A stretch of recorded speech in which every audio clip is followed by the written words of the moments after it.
Good day everyone. This is my reflection about the chapter 3 and 4. First, the indigenous technology.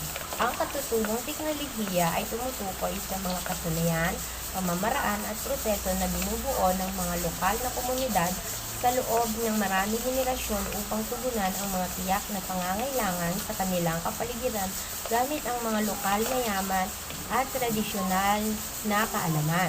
Ang mga teknolohiyang ito ay malapit na nakaugnay sa mga pamamaraan sa kultura, sa mga espiritual na pagpapahalaga at naipon na karunungan ng mga katutubong tao na nagpapakita ng malalim na pag-unawa sa kanilang kapaligiran.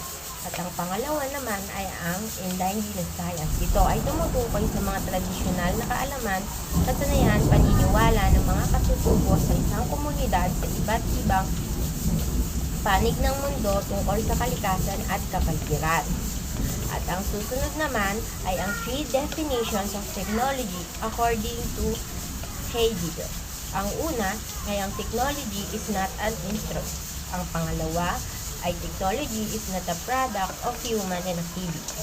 Ang pangatlo ay technology is the highest danger.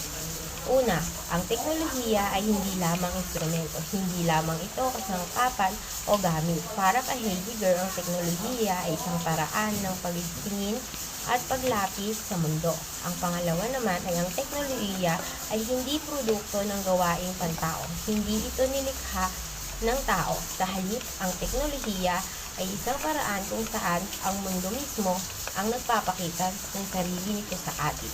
At ang huli ay ang teknolohiya ay ang pinakamataas na panganib dahil sa paraan ng teknolohiya na nagbubukas at naglalantad ng mga bagay, nagkakaroon tayo ng tendensiyang tignan ang lahat bilang mapagkukunan.